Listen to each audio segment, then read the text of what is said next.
Hello friends, welcome back to my YouTube channel Knowledge Gainer. आप सभी का मेरे चैनल पर स्वागत है। आशा करता हूँ आप सभी स्वस्थ हैं और एग्ज़ाम के लिए अच्छे से प्रिपेयर कर रहे हैं। आज मैं आप लोग के लिए लेकर आया हूँ सीटेट जो पेपर 1 है उसके लिए जो एसेंशियल जो इन्वायरमेंटल स्टडीज़ का जो टॉपिक है, टॉपिक वाइज डिस्कशन करेंगे। तो ये आज पार्ट 1 है, ये जो हिंदी में रहेगा ये सेशन। और आज हमारा टॉपिक है फैमिली एंड फ्रेंड्स, याद रखिएगा। तो फैमिली एंड फ्रेंड्स के ऊपर आज हम लोग इस वीडियो के ज़रिए जो भी नोट्स हैं, जो भी जानकारियां हैं, नॉलेज हैं, वो हम लोग जानने का कोशिश करेंगे। तो प्लीज़ वीडियो को इग्नोर ना करें, अंत तक ज़रूर देखें। और अगर वीडियो पसंद आए तो प्लीज़ अपने दोस्तों के साथ शेयर करें। और आप लोग मेरे चैनल में नए हैं तो प्लीज़ चैनल को सब्सक्राइब कर दें। तो आइए शुरू करते हैं आज का सेशन। सबसे पहले हम लोग देखेंगे फैमिली एंड फ्रेंड्स के बारे में। अब फैमिली का जो डेफिनेशन क्या है, एक्चुअली फैमिली क्या होता है, तो आइए हम लोग ग्रास लेवल से हम जानने का कोशिश करेंगे। जितने भी टॉपिक यहाँ से बनेंगे एग्जाम के लिए काफ़ी इंपॉर्टेंट होगा, जो कि पेडागोजी बेस्ड क्वेश्चंस बनते हैं इसमें से भी। ये देखते हैं, family plays an enormously important role in child's social and emotional development. अर्थात जो फैमिली होती है, फैमिली बच्चों के विकास में, जो कि वो विकास किस प्रकार का होता है, वो चाहे आपका इमोशनल हो या चाहे सोशल हो, दोनों डेवलपमेंट में काफ़ी अहम रोल निभाता है। Family relationship laid the foundation for all other relationship. अगर फैमिली के साथ रिलेशनशिप अच्छे नहीं है तो मान लीजिए कि बाकी जितने भी सर्कल है, फ्रेंड सर्कल, सोसाइटी, उनके साथ भी रिलेशन अच्छे नहीं होंगे। ये बात हम लोग इसके माध्यम से जान सकते हैं। क्योंकि देखिए, जो फैमिली रिलेशनशिप होता है वो होता है फाउंडेशन ऑफ एनी रिलेशनशिप, याद रखिएगा। तो आ सकता है एग्जाम में कि which is the foundation of relationship, तो इसका आंसर होगा आपका फैमिली। फैमिली कोई भी रिलेशनशिप का फाउंडेशन होता है। उसके बाद through this experiences children learn to trust other and seek out friendship and comfort. अब देखने कि जो रिलेशनशिप फैमिली के साथ होता है, जो फाउंडेशन होता है, उससे जो बच्चे क्या सीखते हैं, उससे बच्चे एक्सपीरियंस करते हैं कि कैसे दूसरों पर ट्रस्ट करना चाहिए या दूसरों पर कैसे ट्रस्ट किया जा सके। या मान लीजिए फ्रेंडशिप, कंफर्ट जोन, ये सारे मतलब कि फ्रेंड फैमिली के रिलेशनशिप से ही आते हैं। Same way play is also essential for the development of child. उसी प्रकार जिस तरह से सोशल एंड इमोशनल डेवलपमेंट होता है, उसी प्रकार डेवलपमेंट का दूसरा एसेंशियल पार्ट होता है प्ले, यानी कि खेलकूद बच्चों के लिए काफ़ी एसेंशियल होता है। It contribute to the cognitive, physical, social and emotional wellbeing of children and youth. अब देखिए, हम लोग जानते हैं, सबने ये पढ़ा होगा कि हेल्थ, जो हम लोग जानते हैं हेल्थ। अब देखिए हेल्थ क्या होता है या हेल्दी किसे कहते हैं।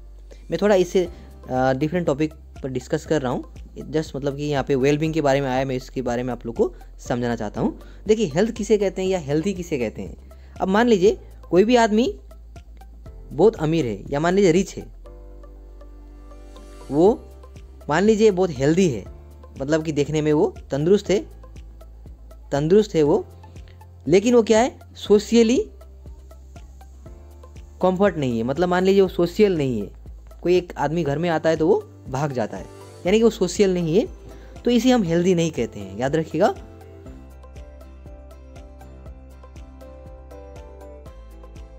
फिट हो, उसके बाद जो मेंटली भी अच्छा होना चाहिए।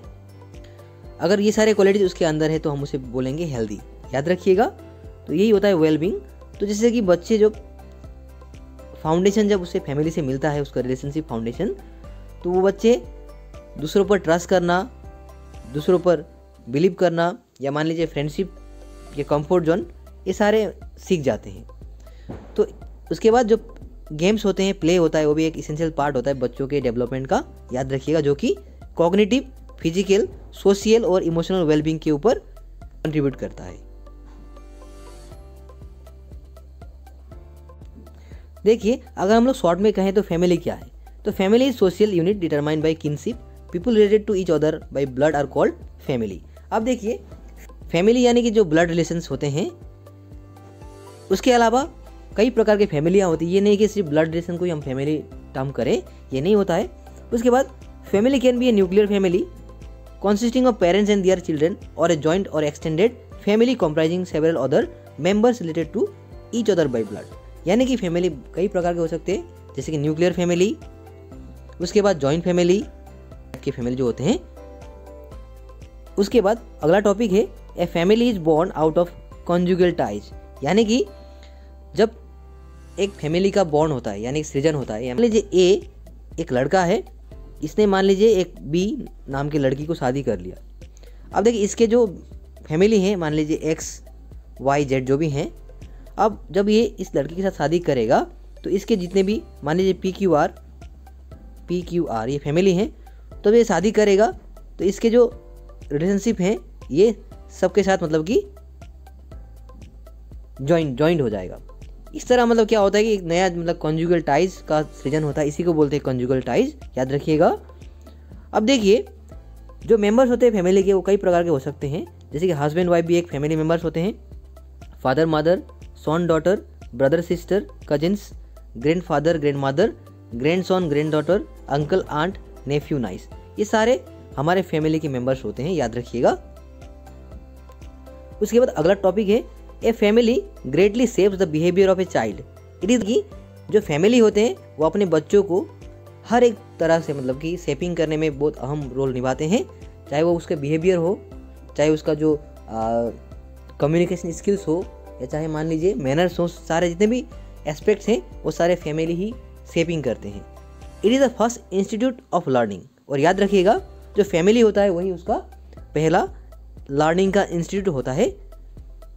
उसके बाद friends and peer groups also shape the character of an individual. Friends can be made in schools, colleges, local area, building, neighbours, work place etcetera. अब देखिए जो फ्रेंड्स होते हैं या मान लीजिए पीयर ग्रुप होते हैं, जितने भी फ्रेंड्स या पीयर ग्रुप हैं वो सारे अलग अलग तरह के कैरेक्टर बियर करके चलते हैं। अब देखिए फ्रेंडशिप कहाँ फ्रेंड्स कैसे बनते हैं। अब फ्रेंड्स बनने के हाई चांसेस होते हैं school, colleges, local areas, building, neighbours, work place. जहाँ पर काम करते हैं आप वहाँ पे फ्रेंड्स बन सकते हैं, जहाँ पर आप पढ़ते हैं वहाँ पे बन सकते हैं, जहाँ पे आप रहते हैं उस जगह का लोकल सोसाइटी जो होता है वहाँ पे आप फ्रेंड्स बना सकते हैं। तो हर तरह के अलग अलग मतलब एरियाज में आप अपने। इसके बाद अगला जो टॉपिक है teachers and students should share a friendly relations and good rapport which makes the learning process easier and faster. अब देखिए इसके बिहाफ पर एक क्वेश्चन भी मैंने ऑलरेडी आप लोगों को दिया था और ये क्वेश्चन बार बार आया हुआ है कि एक टीचर जो शिक्षक होते हैं वो बच्चों के साथ कैसा रिलेशन बनाना चाहिए या कैसे रिलेशंस को वो डेवलप करना चाहिए। तो इसका जो मतलब कि ये काफ़ी अच्छा क्वेश्चन था। तो इसका जो आंसर होता है मान लीजिए फ्रेंड्स, एक टीचर अपने स्टूडेंट के साथ फ्रेंड के जैसा बिहेव करना चाहिए, तभी बच्चे अच्छे प्रोग्रेस कर सकते हैं लर्निंग में। तो क्योंकि देखिए जब एक टीचर स्ट्रिक्टली एक बच्चे के साथ पेश आता है या मान लीजिए वो थोड़ा टीचरहुड दिखाने का कोशिश करता है तो बच्चा मतलब उस तरह से मतलब कि वो सारे जो चीज़ें हैं ग्रैब नहीं कर सकता है। इसीलिए टीचर को भी फ्रेंडली मैनर्स में बच्चों को सिखाना जरूरी है। और अगला पॉइंट है teacher should inculcate a feeling of healthy competition among students and classmates. अब देखिए टीचर का दूसरा एक रोल होता है कि बच्चों के सामने या बच्चों के बीच एक हेल्दी कंपटीशन रखे। ये नहीं कि किसी के साथ एनिमिटी हो या मान लीजिए ईगो, या मान उसे कैसा रखना चाहिए, कूल एंड काम कंपोजर में रखना चाहिए, और जो कंपटीशन होगा वो एक हेल्दी मैनर में होना चाहिए। ये टीचर को मेंटेन करना जरूरी है। उसके बाद there should be a mutual understanding among fellow students, one should be helpful to other student and ready to share. अब देखिए अब बच्चों में ये गुण हमें विकसित करना चाहिए, स्पेशली टीचर को, कि बच्चे एक दूसरे को मदद करें। ये नहीं कि कंपटीशन अच्छा बात है, वो अपने जगह में है, लेकिन जब समय आए तो उसे मदद करे या मान लीजिए शेयर करे कोई नॉलेज या मान लीजिए स्टडी मटेरियल जो भी हो। तो ये स्टूडेंट्स का एक मतलब कि क्वालिटी होना चाहिए, अपने दोस्तों के साथ म्यूचुअल अंडरस्टैंडिंग होना जरूरी है। अब देखिए many scholars have defined family in different ways, some of the definition of family are given below. अब देखिए फैमिली के ऊपर हर तरह के स्कॉलर्स ने अलग अलग अपने मतलब स्टेटमेंट्स दिए हुए हैं। उनमें से जो हमारे एग्जाम के लिए काफ़ी इंपॉर्टेंट होंगे वो हम आज डिस्कस करेंगे, जैसे कि अकॉर्डिंग टू चार्ल्स कूले। अब देखिए चार्ल्स कूले के मुताबिक फैमिली क्या है। Family is the primary groups and we are member of primary group. अब चार्ल्स कूले कहते हैं कि फैमिली क्या है, एक प्राइमरी ग्रुप है जिसका हम सदस्य हैं प्राइमरी ग्रुप के। At birth child is only biological being, जब बच्चा जन्म होता है वो खाली अपने पिता माता का जो जेनेटिक जीन कैरी कर आता है, यानी कि बायोलॉजिकल होता है, इतना ही है बस। उसके बाद his needs are fulfilled by his family, तो उसका जो नीड्स होता है, नीड्स जितने भी हैं बच्चों के, वो मतलब जन्म के बाद स्टार्ट हो जाते हैं। Right from the birth to death, जन्म से लेकर मृत्यु तक उसका जो नीड है वो शुरू हो जाता है। तो ये सारे फुलफिल करते हैं उसके family members. The family exerts a constant influence on the child, और फैमिली क्या करते हैं अपने बच्चों के ऊपर, मतलब तुम मेरे बेटे हो, तुम मेरे बच्चे हो, या मान लीजिए तुम हमारे वंश के हो, इस तरह के मतलब कि कांस्टेंट इन्फ्लुएंस उस पर डालते हैं। शिक्षा, चाहे नॉलेज, चाहे मान लीजिए कि इमोशंस, हर तरह के कम्युनिकेशन स्किल्स, और मान लीजिए मैनर्स, ये सारी चीज़ें उसको सिखाना शुरू कर देते हैं। There is not a single person who is not member of a family in one form or other, यानी कि चार्ल्स कुले के मुताबिक ऐसा कोई नहीं है जो कि फैमिली मेंबर का हिस्सा ना हुआ हो। दो मेंबर के जरिए ही शुरू होता है, दो मेंबर्स यानी कि मदर फादर जो होते हैं उसके द्वारा ही एक फैमिली का सृजन होता है। यही चार्ल्स कुले का स्टेटमेंट है, याद रखिएगा। उनके मुताबिक फैमिली एक प्राइमरी ग्रुप है। उसके बाद according to Biesanz and Biesanz, वो कहते हैं कि the family in one sense may be define as a woman with a child and a man to look after them.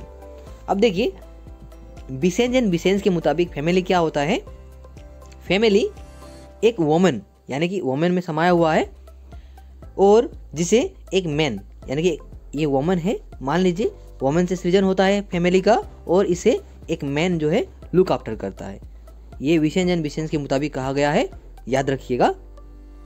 अब देखिए उसके बाद मैक्लिबर एंड पेज ने कहा है कि फैमिली क्या होते हैं। उन्होंने एक बुक लिखा है जिसका नाम है द सोसाइटी, याद रखिएगा, जिसमें उन्होंने मेंशन किया है कि family is a group defined by sex relationship sufficiently precise and enduring to provide for the procreation and upbringing of the children. यानी कि मैक्लिबर एंड पेज के मुताबिक जिस तरह चार्ल्स कुली ने कहा था कि फैमिली क्या होता है, एक ग्रुप होता है, प्राइमरी ग्रुप, उसी प्रकार मैक्लिबर एंड पेज ने कहा है कि उनके बुक में कि फैमिली एक ग्रुप है जो कि डिफाइन करता है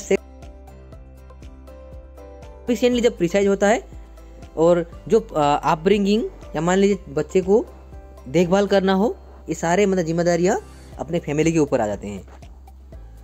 तो ये स्टेटमेंट है मैक्लिबर एंड पेज के द्वारा, याद रखिएगा।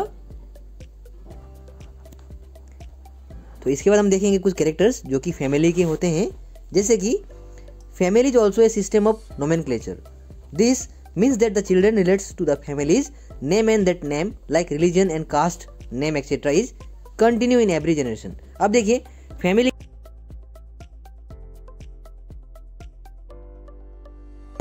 एक सिस्टम है जिस पर नोमेनक्लेचर के बेसिस पर आधारित है, जिसमें इसका मतलब क्या होता है कि एक बच्चा जो है मान लीजिए हिंदू रिलीजन में वो अगर पैदा हुआ है तो उसका जो कास्ट है हिंदू बेसिस पर ही रहेगा, उसका नाम भी हिंदू बेसिस पर रहेगा। अगर मान लीजिए कोई एक आदमी, तो अगर वो क्रिश्चियन फैमिली में जन्मा है तो उसका जो रिलीजन है वो क्रिश्चियनिटी होगा, या मान लीजिए उसका जो नेम है क्रिश्चियनिटी के बेसिस पर ही रहेगा। तो इस तरह ये फैमिली का जो एक सिस्टम है नोमेनक्लेचर, याद रखिएगा। अगला पॉइंट है university. Family is a universal institutions, याद रखिएगा, फैमिली एक यूनिवर्सल इंस्टीट्यूशन है, यानी कि पहला institute. It is found in each stage of society, याद रखिएगा। और ये जो इंस्टीट्यूशन है ये हर एक सोसाइटी के स्टेजेस में हमें देखने को मिलता है। There is no society without family, यानी कि ऐसे कोई भी सोसाइटी नहीं है जहाँ पे फैमिली ना हो। There is not a single person who does not belong to one or other kind of family. देखिए यहाँ पे क्या कहा गया है कि there is not a single person, यानी कि ऐसे कोई व्यक्ति नहीं है। अब देखिए ऑर्डिनरी फैमिली हो सकते हैं या एक्स्ट्रा ऑर्डिनरी फैमिली हो सकते हैं, लेकिन कुछ ना कुछ जरूर होंगे, यानी कि फैमिली उनका जरूर होगा, याद रखिएगा। उसके बाद अगला कैरेक्टरिस्टिक है nuclear position in the society. देखिए as the basic unit of human body is cell, in the same way family is the basic unit of society.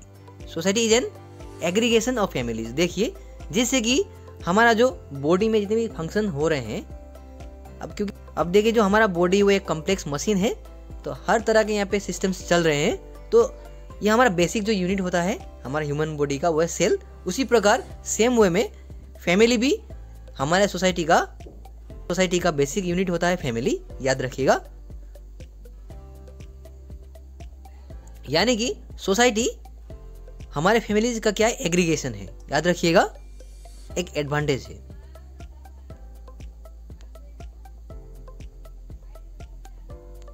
उसके बाद अगला कैरेक्टरिस्टिक है sense of responsibility. It is the responsibility of the parents to look after the childrens of the family.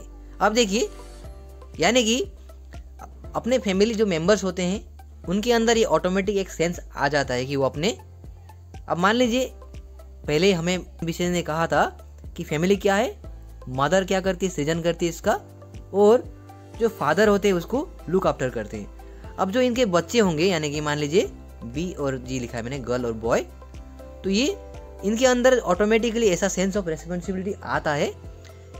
इसका मतलब कि main role जाता है, श्रेय जाता है मदर एंड फादर को, कि वो इस तरह की रेस्पॉन्सिबिलिटी अपने बच्चों पर या मान लीजिए नेक्स्ट जनरेशन को देते हैं नॉलेज। तो इस तरह का ये जो सिलसिला है ये कंटिन्यू होता रहता है जनरेशन आफ्टर जनरेशन, याद रखिएगा। उसके बाद देखिए, parents are responsible for well being of their children. अब देखिए, जिस तरह से बच्चों के वेलबींग का श्रेय जाता है पेरेंट्स पर, या माने रेस्पॉन्सिबिलिटी एक होता है पेरेंट्स पर, उसी तरह सेम वे में it is also the responsibility of children to obey their parents. तो उसी प्रकार बच्चों का भी ये एक रेस्पॉन्सिबिलिटी बनता है कि वो अपने पेरेंट्स को ओबे करें, यानी कि सम्मान दे या उनकी बात को माने।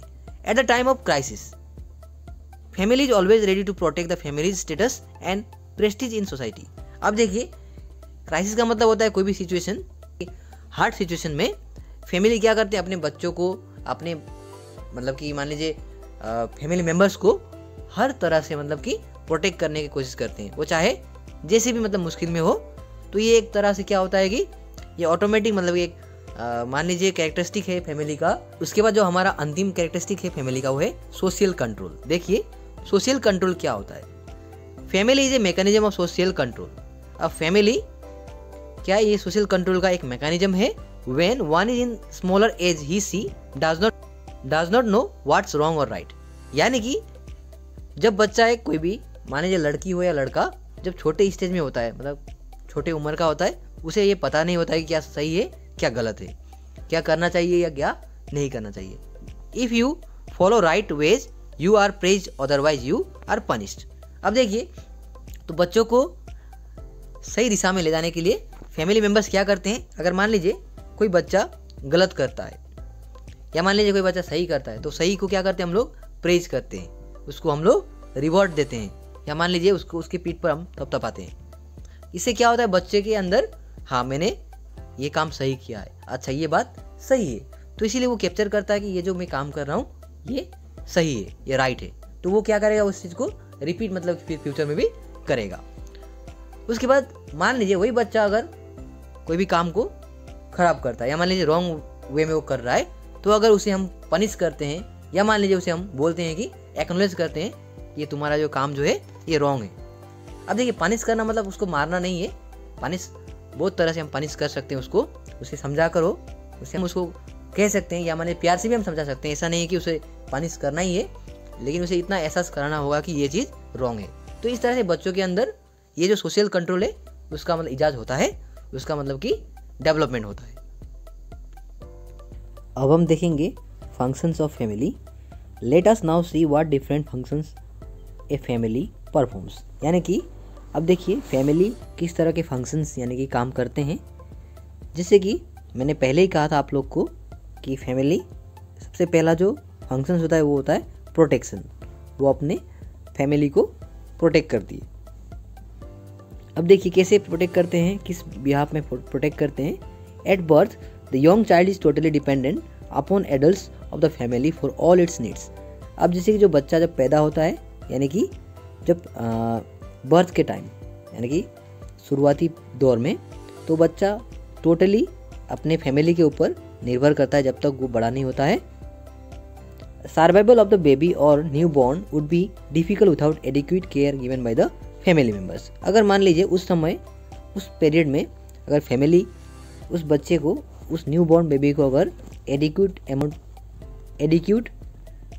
अमाउंट में अगर केयर नहीं करते हैं तो बच्चे को मतलब कि डिफ़िकल्ट होता है सर्वाइवल करना। या सबसे पहला जो फंक्शन है फैमिली का वो होता है प्रोटेक्शन, याद रखिएगा।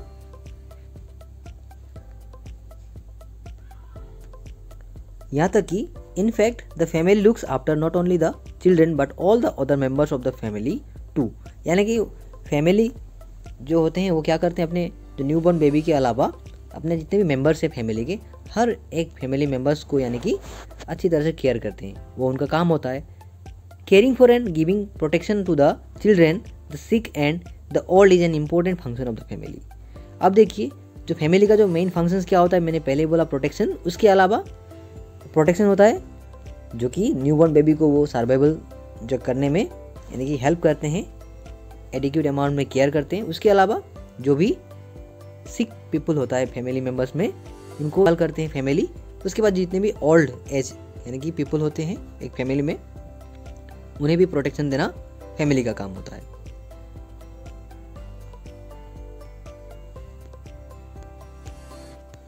उसके बाद दूसरा जो वर्क है, फंक्शन है, वो है इमोशनल बॉन्डिंग, याद रखिएगा। अब देखिए the affection and love receive from parents and other family members is essential for the proper development of children. यानी कि एक बच्चे को जो शारीरिक विकास होता है या मानसिक विकास मान लीजिए या इमोशनल जो बॉन्डिंग होता है, वह सबसे पहले अपने फैमिली मेम्बर्स से आता है। यानी कि जब भी एक बच्चा अपने फैमिली मेम्बर्स से यानी कि पेरेंट्स से अगर वो लव अफेक्शन रिसीव करता है तो बच्चा मतलब प्रॉपर डेवलपमेंट की ओर आगे बढ़ता है, याद रखिएगा। अब देखिए उसके बाद क्या है कि जब एक बच्चे को एसेंशियल अमाउंट में लव एंड अफेक्शन मिलता है तो वो क्या होता है, थोड़ा खुल जाता है, यानी कि वो दूसरों के साथ घुल मिल जाता है फैमिली मेम्बर्स में, और वो मतलब कि एडजस्ट हो जाता है यानी कि उस इन्वायरमेंट में। वही बात कहा गया है यहाँ पे। उसके बाद अगला फंक्शन है एजुकेशन। ये भी एक एसेंशियल फंक्शन है फैमिली का। जैसे कि the family is the first school of a child. जैसे कि मैंने पहले भी कहा था आपको कि एक चाइल्ड का जो पहला जो इंस्टीट्यूट है वो है family, where the dos and don'ts of society are learned. यानी कि इस इंस्टीट्यूट में क्या चीज़ करना चाहिए और क्या नहीं, ये बात की जो शिक्षा होती है वो फैमिली से दिया जाता है। Learning how to interact with others, learning to respect and obey elders, learning to be honest etcetera starts at home. यानी कि क्या करना है, क्या नहीं करना, किसे रेस्पेक्ट करना है, किसकी बात को मानना है, किसके साथ अच्छा बर्ताव करना है, मतलब ये काम मतलब हर एक इस तरह के एसेंशियल्स जो फंक्शंस होते हैं ये सारा फैमिली करता है, याद रखिएगा। उसके बाद the traditional skills are also learn from home and the child is prepared for future roles and cares by the family. अब देखिए फैमिली में क्या होता है, जितने भी ट्रेडिशनल स्किल्स होते हैं अपने अपने, वो सारे अपने फैमिली मेम्बर्स, वो सब अपने फैमिली मेम्बर्स के द्वारा ही आता है। यानी कि वो खुद अपने आप को प्रिपेयर करते जाते हैं कि फ्यूचर के लिए, क्योंकि वो भी एक समय में जाकर अपने फैमिली को स्ट्रक्चर करेंगे। तो ये सब जितने भी नॉलेज हैं, एजुकेशन, ये सारे फैमिली से आता है। उसके बाद अगला फंक्शन है फाइनेंशियल सिक्योरिटी। अब देखिए फाइनेंशियल सिक्योरिटी किस तरह से वर्क करता है। जैसे कि the family acts as a financial security provider for all its member. जैसे अब देखिए एक बच्चे को अगर स्टडी करना होता है या मान लीजिए कुछ भी जो फाइनेंशियल जो सपोर्ट चाहिए होता है वो सारे किससे मिलता है। जैसे कि हम लोग को मान लीजिए अभी हम लोग मान लीजिए पढ़ रहे हैं, तो हमें फाइनेंशियल सपोर्ट एक तरह से जब तक हमारा कहीं पे भी हमारा जो नौकरी या मान लीजिए कुछ भी जॉब ऐसे कुछ भी, चाहे वो प्राइवेट सेक्टर में हो चाहे वो गवर्नमेंट सेक्टर में हो, तो वो सारे जो फाइनेंशियल सपोर्ट होता है वो फैमिली बियर करता है।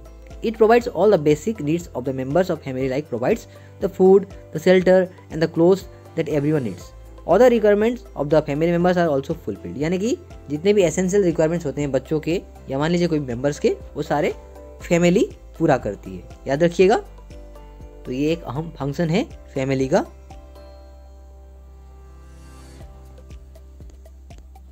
उसके बाद अगला फंक्शन है कल्चरल फंक्शन, याद रखिएगा। A family teaches the customs and traditions of their family to a child. Culture is different from one family to another. This culture is passed on from one generation to the next generation. यानी कि जो एक family होता है वो अपने बच्चों को, अपने जनरेशन को ये शिक्षा देते हैं, अपने कस्टम्स ट्रेडिशंस सिखाते हैं, ताकि यानी कि वो भी आने वाली पीढ़ी को इस तरह के नॉलेज दे सकें। तो एक तरह से ये जनरेशन बाय जनरेशन चलता जाता है। इसके बाद अगला फंक्शन है फिजिकल सिक्योरिटी, याद रखिएगा। अब देखिए, culture also provides physical security. The duty of the family is to take care of children who are physical and mentally handicapped, also the old and ill are to the liability of the families. The general notions is that the young ones take care of the old. यानी कि अब देखिए family का function क्या होता है। जैसे कि अब कोई भी एक फैमिली में मान लीजिए सिक पीपल हैं, या मान लीजिए ओल्ड एज पीपल हैं, या हैंडीकैप हैं, या मेंटली इल हैं, उस तरह के फैमिली मेम्बर्स को प्रोटेक्शन, चाहे वो फिजिकली हो, चाहे वो मान लीजिए इमोशनली हो, हर तरह के फिजिकलिटी देने का जो फर्स्ट प्रेफरेंस होता है वो फैमिली का होता है। तो यानी कि ये एक तरह से एक नॉलेज होता है जो अपने जनरेशन को सिखाने का एक मतलब कि अच्छा मतलब मौका होता है, जो आने वाली पीढ़ी को भी मतलब इस तरह के जो एक बॉन्डिंग होता है प्रोवाइड कराना, जो कि कल्चरली मान लीजिए, जो कि फिजिकली मतलब अपने जितने भी घर में ओल्ड एज पीपल हैं, या सिक पीपल इल हैं, सिक हैं, या मान लीजिए हैंडीकैप, इस तरह के जो फैमिली मेम्बर्स होते हैं उन्हें भी प्यार करना चाहिए। एक तरह से ये आने वाले जनरेशन को मैसेज जाएगा। तो ये भी फैमिली का एक मतलब फंक्शन होता है, याद रखिएगा। तो ये तो था आपका फैमिली के फंक्शंस। अब देखिए, some thinkers have also given functions of the family. Scholars ने फैमिली के ऊपर, फैमिली फंक्शंस के ऊपर मतलब अपने अपने स्टेटमेंट दिए हुए हैं। अब देखिए, जो थिंकर्स हैं, डिफरेंट काइंड थिंकर्स ने क्या क्या कहा है। जैसे कि जो पहले जो थिंकर है मैक्लेवर, उन्होंने फैमिली फंक्शंस को दो इक्वली पार्ट में डिवाइड किया हुआ है। एक हो गया आपका एसेंशियल एंड एक हो गया नॉन एसेंशियल। जैसे कि economic function, reproductive function, educational function, sexual function comes under the essential function. उनके मुताबिक जो इकोनॉमिक फंक्शन होते हैं, reproductive function, educational function, sexual function, ये सारे एसेंशियल फंक्शन के अंडर आता है। While recreational function comes under non essential. याद रखिएगा, ये मैक्लेवर ने डिवाइड किया हुआ है फंक्शंस को दो पार्ट में। उसके बाद जो अगले जो थिंकर्स हैं वो हैं ऑकबर्न एंड निमकॉफ। उन्होंने फैमिली के फंक्शंस को कैटेगराइज किया है डिफरेंट पार्ट्स में, जैसे कि affectional, economic, protective, religious, educational and recreational domain. याद रखिएगा, ये एग्जाम में आ सकता है कि ऑकबर्न एंड निमकॉफ ने जो फंक्शंस हैं फैमिली के, उसको कितने भाग में कैटेगराइज किया है, या ऐसा भी आ सकता है कि प्रोटेक्टिव जो फैमिली फंक्शन है ये कौन से थिंकर ने कैटेगराइज किया है। याद रखिएगा, ये सारे क्वेश्चन आ सकते हैं। अगले जो थिंकर है वो है हंटबर्ग, जिन्होंने फैमिली फंक्शंस को डिवाइड किया इनटू 4 पार्ट्स, जैसे primary group satisfaction, cooperation and division of labour, care and training of children, regulation of sexual behaviour and reproduction. ये 4 जो इसेंशियल पार्ट हैं ये हंटबर्ग ने डिवाइड किया हुआ है, यानी कि फैमिली फंक्शंस को। याद रखिएगा। इसके बाद हम देखेंगे टाइप्स ऑफ फैमिली। जैसे कि we generally see 2 types of families in India, the nuclear and joint family. अब जैसे हम भारत में हम लोग मुख्य रूप से 2 तरह के फैमिली देखते हैं। एक तो हो गया न्यूक्लियर फैमिली और दूसरा है जॉइंट फैमिली। याद रखिएगा, द न्यूक्लियर फैमिली। आइए देखते हैं न्यूक्लियर फैमिली क्या होता है। The nuclear family generally consist of a married man and woman and their unmarried children. In some cases, however, one or more additional persons may be living with them. Example, the father's unmarried or widow sister. तो इसको बोलते हैं हम लोग nuclear family. याद रखिएगा। अब देखिए फिर से मैं बता रहा हूँ कि न्यूक्लियर फैमिली क्या होते हैं। मुख्य रूप से जो मैरिड मैन एंड वुमेन होते हैं उनके जो बच्चे होते हैं, और उसके बाद कुछ जगह पर क्या होता है कि वन और मोर एडिशनल पर्सन्स होते हैं, चाहे वो अपने पिताजी के अनमैरिड जो सिस्टर हैं या माने जो विडो सिस्टर हैं वो भी एक साथ रहते हैं। तो इस तरह के फैमिली को न्यूक्लियर फैमिली कहा जाता है। याद रखिएगा। अब देखिए न्यूक्लियर फैमिली के एडवांटेज क्या है वो हम देखेंगे। जैसे कि some advantage of living in a nuclear family are given below. अब देखिए इसके जो एडवांटेज है वो इस प्रकार हैं। जैसे कि पहला है it encourages initiative, independence and self reliance amongst its members. यानी कि जो भी न्यूक्लियर फैमिली के हिस्से होते हैं वो क्या करते हैं, इनिशिएटिव, नए नए इनिशिएटिव ले सकते हैं। उसके बाद वो इंडिपेंडेंस होते हैं, देन वो सेल्फ रिलायंस होते हैं मेंबर्स में। याद रखिएगा। उसके बाद अगला पॉइंट है it encourages decision making among the children which gives them greater self confidence. उसके बाद दूसरा क्या होता है कि जो न्यूक्लियर फैमिली के जो बच्चे होते हैं, चिल्ड्रन होते हैं, वो डिसीजन मेकिंग होते हैं, यानी कि वो अपने आप में बीच में डिसीजंस ले सकते हैं, जिससे कि उन्हें अपने आप में क्या होता है, लीडरशिप यानी कि कॉन्फिडेंस जो है वो गेन होता है, याद रखिएगा। अगला जो फैमिली है वो होता है जॉइंट फैमिली, याद रखिएगा। अब देखिए जॉइंट फैमिली यानी कि आप जानते होंगे the traditional joint family consist of a man, his wife, his unmarried daughters, his sons and their wives and childrens. If the grandsons are married then their wives and childrens are also a part of the same joint family. यानी कि इतने विशाल होते हैं कि family कि वहाँ पर क्या होता है, मैन और उसकी पत्नी और उसके जो अनमेरिड जो डॉटर्स होते हैं वो, उनके बच्चे, ओके, और बच्चों की जो पत्नियाँ होती हैं उनके बच्चे, यानी कि एक तरह से क्या होता है, बहुत विशाल एक फैमिली होता है जिसको जॉइंट फैमिली कहते हैं, याद रखिएगा। अब देखिए जॉइंट फैमिली का सृजन कैसे होता है। A joint family is made up of a number of nuclear families living together under the same roof.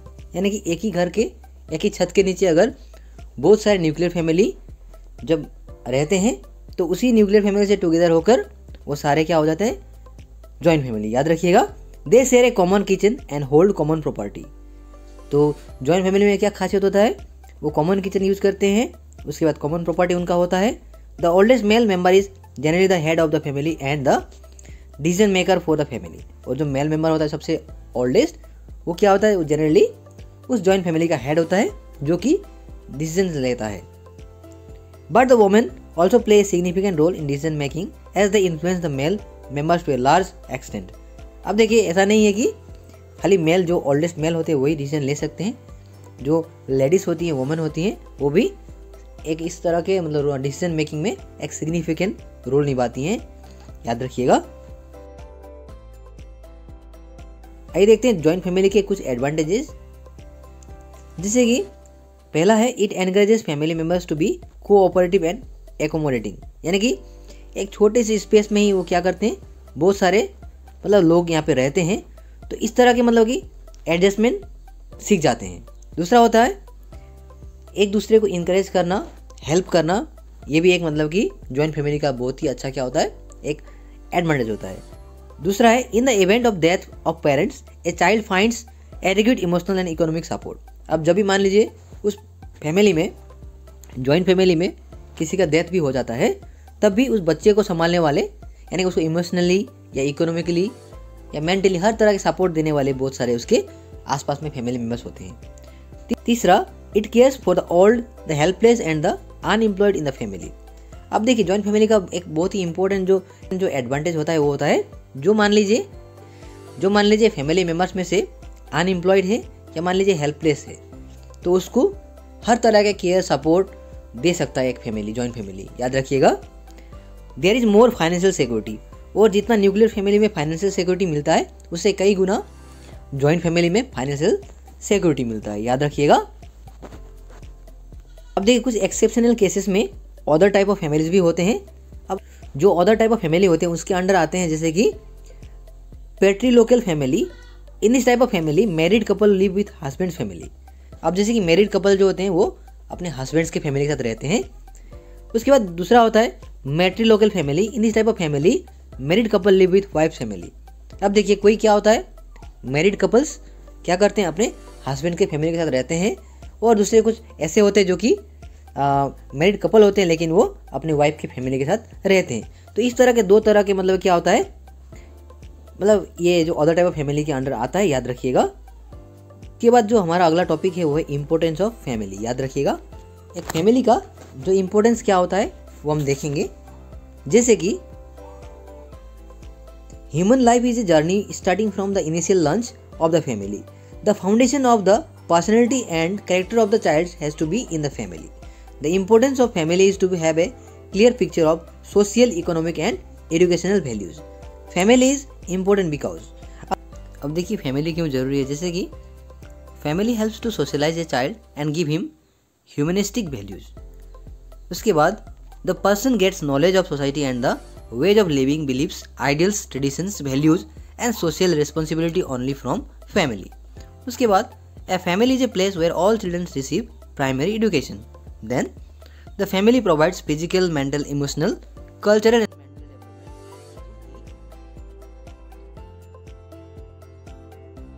अगला जो लास्ट टॉपिक है वो है फ्रेंड्स। अब देखिए, there cannot be a single definition of friend और friendship, but in generally friendship refers to the mutual relationship of affection, trust, cooperation and support between two or more individuals. True friends shares joys and sorrow, stands with each other in difficult circumstances and tries to protect in all the situations. Friends have mutual respect for each other. Such type of relation between the friends is called friendship. अब देखिए, friends या friendship के लिए तो ये सब friendship के एक क्या है, एक कैरेक्टर है। इस तरह के जो मतलब म्यूचुअल अंडरस्टैंडिंग होते हैं इसी को फ्रेंडशिप कहते हैं, याद रखिएगा। अब देखिए, फ्रेंडशिप हमारे लिए क्यों इंपॉर्टेंस होते हैं या मान लीजिए फ्रेंड्स हमारे लिए क्यों जरूरी होते हैं, उसके बिहाफ पर भी हम लोग कुछ नोट्स देख लेते हैं। आइए देखिए, इम्पोर्टेंस ऑफ फ्रेंड्स हमारा अगला टॉपिक है, इम्पोर्टेंस ऑफ फ्रेंड्स। जैसे कि देखिए, friendship means closeness, association, relationship and mutual trust without any selfish motive. For children making friend is a whittle part of growing up and an essential part of their social and emotional development. मैंने already describe कर लिया है कि friendship क्या होता है। देखिए, friendship means क्या है, closeness, association, relationship and mutual trust जो होता है, जो कि विदाउट एनी सेल्फिश मोटिव, यानी कि उसके अंदर कोई भी सेल्फिश मोटिव होना नहीं चाहिए। और जो बच्चे होते हैं, फॉर चिल्ड्रेन, देखिए फ्रेंड्स बनाना उनके लिए क्या होता है, एक लाइफ में ग्रोइंग पीरियड का वाइटल पार्ट होता है, जो कि सोशल एंड इमोशनल डेवलपमेंट में काफ़ी हद तक कारगर रहता है। Friendship enables children to learn more about themselves and develop their own identity and as a children nature friends are able to help reduce stress and challenging life experiences, especially during teenage years. अब देखिए, friendship एक तरह से बच्चों के लिए काफ़ी helpful रहता है। इस बात से वो हेल्पफुल रहता है ताकि वो अपने आप का जो आइडेंटिटी होता है उसको जान सके, और जो भी जितने भी सर्कल हैं, अपने फ्रेंड सर्कल या मान ली सोसाइटी, उनमें अपने आप को एक अलग पहचान दे सके। तो ये जितने भी चैलेंजिंग काम होते हैं, डील होते हैं, स्ट्रेस रिड्यूसिंग काम करता है फ्रेंडशिप, तो याद रखिएगा। तो ये तो था आपका बहुत ही इंपॉर्टेंट टॉपिक्स अकॉर्डिंग, बहुत ही इंपॉर्टेंट टॉपिक जो कि फ्रेंड्स एंड फैमिलीज़ के बारे में। अब देखिए, इससे रिलेटेड जो क्वेश्चंस आएंगे तो वो किस तरह के क्वेश्चन आएंगे, चलिए देखते हैं। जो प्रीवियस ईयर्स क्वेश्चन हैं जो कि काफ़ी इंपॉर्टेंट, किस तरह के क्वेश्चंस आएंगे, आप लोग थोड़ा मतलब कि इस सेशन से आप लोग एक हिंट पा सकते हैं। जैसे कि पहला क्वेश्चन है, dash is based on kinship, यानी कि डैश रिश्तेदारी पर आधारित है। आपके ऑप्शंस हैं A family, B school, C teacher या डी पेरेंट्स। तो इस क्वेश्चन का करेक्ट आंसर होगा आपका ऑप्शन ए, यानी कि फैमिली। याद रखिएगा, फैमिली रिश्तेदारी पर आधारित होता है। क्वेश्चन नंबर 2 में है आपका, in the joint family all the members of N extended family stay dash, अर्थात संयुक्त परिवार में विस्तृत परिवार के सभी सदस्य रहते हैं। अब किस प्रकार से रहते हैं, आपके ऑप्शन है A singly, option B separately, C together या D none of the above. तो इस क्वेश्चन का करेक्ट आंसर होगा आपका ऑप्शन सी, यानी कि टुगेदर। याद रखिएगा, जो कि जॉइंट फैमिली होती है, मैंने ऑलरेडी आप लोग को बताया था कि जॉइंट फैमिली जो कि न्यूक्लियर फैमिली, छोटे छोटे न्यूक्लियर फैमिली मिलकर एक जॉइंट फैमिली बनता है, जो कि एक साथ रहते हैं। याद रखिएगा। क्वेश्चन नंबर 3 में आपका, inside the mother the child is attached to her by his or her, अर्थात माँ के अंदर जो बच्चा है वो किससे जुड़ा होता है। आपके ऑप्शन हैं ए उम्बिलिकल कॉर्ड, बी नर्व, सी वोकल कॉर्ड या डी ब्रेन। तो इस क्वेश्चन का करेक्ट आंसर होगा आपका ऑप्शन ए, अर्थात उम्बिलिकल कॉर्ड। याद रखिएगा। क्वेश्चन नंबर 4 में है, who has written the book the society to give discussion on family, अर्थात परिवार पर चर्चा के लिए द सोसाइटी पुस्तक किसने लिखी है। आपके ऑप्शन हैं A Vygotsky and Page, B MacIver and Page, C Charles Cooley and Robinson या डी बिसेंज एंड पेज। तो अगर आप लोग इस क्वेश्चन का आंसर जानते हैं तो प्लीज़ कमेंट सेक्शन में ज़रूर बताएं। तो इस क्वेश्चन का करेक्ट आंसर होगा आपका ऑप्शन बी, अर्थात मैक्लीवर एंड पेज। याद रखिएगा, मैक्लीवर एंड पेज ने द सोसाइटी नामक किताब लिखा था, जिसमें उन्होंने एक फुली डिस्कशन दिया था अबाउट फैमिली। याद रखिएगा। अगला क्वेश्चन है question number 5, where does a child develop before being born, अर्थात जन्म लेने से पहले बच्चे का विकास कहाँ होता है। आपके ऑप्शन हैं ए वोम, बी स्टोमक, सी एम्ब्रायो या डी एग। इस क्वेश्चन का करेक्ट आंसर होगा आपका ऑप्शन ए ओम। याद रखिएगा। क्वेश्चन नंबर 6 में है आपका dash is the universal institutions, अर्थात डैश एक सार्वभौमिक संस्था है। आपके ऑप्शन हैं A family, B school, C college या डी टेम्पल्स। तो इस क्वेश्चन का करेक्ट आंसर होगा आपका ऑप्शन ए, अर्थात फैमिली। याद रखिएगा। हेलो दोस्तों, आज आप लोग जानते ही हैं दिवाली, तो दिवाली में थोड़ा क्राउड है और बैकग्राउंड जो नॉइज आ रहा है आप लोग प्लीज़ उसको इग्नोर करें, क्योंकि ऐसे मतलब कि बिजी शेड्यूल में भी मैं आप लोग के लिए वीडियो मतलब कि टाइम निकाल कर बना रहा हूँ, तो मुझे भी अच्छा नहीं लग रहा है इतने नॉइज आ रहे हैं बाहर से जो आवाज़ आ रहा है, क्योंकि एग्ज़ाम के नज़रिए से अगर हम लोग को प्रिपरेशन करना है तो हमें प्लीजेंट या कूल कंपोजर मतलब कि ऐसा एक इन्वायरमेंट में हमें काम करना चाहिए। लेकिन फिर भी देखिए अभी ऐसा शेड्यूल है कि फ्री होना नामुमकिन है, क्योंकि अभी ऐसे बिजी शेड्यूल में, तो फिर भी मैं टाइम निकाल कर आप लोग के लिए वीडियो बना रहा हूँ। तो प्लीज़ आप लोग वीडियो को अंत तक देखें, इग्नोर ना करें, और अगर वीडियो पसंद आए तो प्लीज़ अपने दोस्तों के साथ शेयर करें, और अगर आप लोग मेरे चैनल में नए हैं तो प्लीज़ चैनल को सब्सक्राइब कर दें। तो बढ़ते हैं अगले क्वेश्चन की ओर। क्वेश्चन नंबर 7 में है आपका which of the following supervise foster care, अर्थात निम्नलिखित में से कौन पालन पोषण देखभाल का पर्यवेक्षण करता है। आपके ऑप्शन हैं ए एनजीओज, बी गवर्नमेंट, सी एजेंसीज या डी बोथ बी एंड सी। तो इस क्वेश्चन का करेक्ट आंसर होगा आपका अर्थात बोथ बी एंड सी, यानी कि गवर्नमेंट एंड चैरिटेबल एजेंसीज। याद रखिएगा।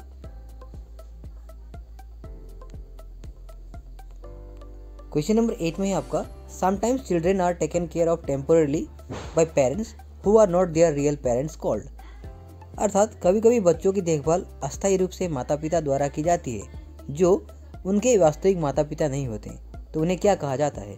आपके ऑप्शन हैं ए फोस्टर पेरेंट्स, बी गार्जियंस, सी ऑर्फनेज या डी स्टेप पेरेंट्स। तो अगर आप लोग इस क्वेश्चन का आंसर जानते हैं तो प्लीज़ आप लोग कमेंट सेक्शन में जरूर बता सकते हैं। इस क्वेश्चन का करेक्ट आंसर होगा आपका ऑप्शन ए, अर्थात फोस्टर पेरेंट्स। याद रखिएगा। क्वेश्चन नंबर 9 में आपका टीचर शुड इनकुलकेट फॉर एजुकेशन, अर्थात शिक्षक को शिक्षा के लिए डैश विकसित करना चाहिए। आपके ऑप्शन हैं ए फियर, बी हेटर्ड, सी पैशन या डी इवोल्यूशन। तो इस क्वेश्चन का करेक्ट आंसर होगा आपका ऑप्शन सी, पैशन। याद रखिएगा, एक टीचर को पैशन यानी कि एजुकेशन के क्षेत्र में क्रिएट करना जरूरी है, तभी वो बच्चों को अच्छी तरह से शिक्षा दे सकते हैं। आगे बढ़ते इस सेशन के अंतिम क्वेश्चन की ओर, यानी कि question number 10, teacher should be dash with students, अर्थात शिक्षक को विद्यार्थियों के साथ रहना चाहिए। अब किस तरह से बिहेव करना चाहिए या को विद्यार्थियों के साथ रहना चाहिए। तो आपके ऑप्शन हैं A strict, B hostile, C friendly या D none of the above. तो अगर आप लोग इसका आंसर जानते हैं तो प्लीज़ कमेंट सेक्शन में जरूर बताएं। तो इस क्वेश्चन का करेक्ट आंसर होगा आपका ऑप्शन सी, यानी कि फ्रेंडली। याद रखिएगा। तो ये तो था आपका मोस्ट इम्पोर्टेंट, जो कि आपका पिछले एग्जाम में आया था, जो कि काफ़ी इंपॉर्टेंट है इस नज़रिए से। तो प्लीज़ आप लोग वीडियो को इग्नोर ना करें और अच्छी तरह से नोट्स बनाकर पढ़े। और आपके लिए मैंने यहाँ पे आंसर की भी बना दिया है, आप लोग प्लीज़ देख सकते हैं, जो कि आप लोग के लिए काफ़ी इंपॉर्टेंट होने वाला है। तो आप लोग प्लीज़ अच्छी तरह से आप लोग प्रिपेयर करें, पढ़े। सो आज के लिए इतना ही, मिलते हैं अगले वीडियो में। तब तक के लिए पढ़ते रहिए, सीखते रहिए, and thank you so much, and once again all the best for your upcoming exams.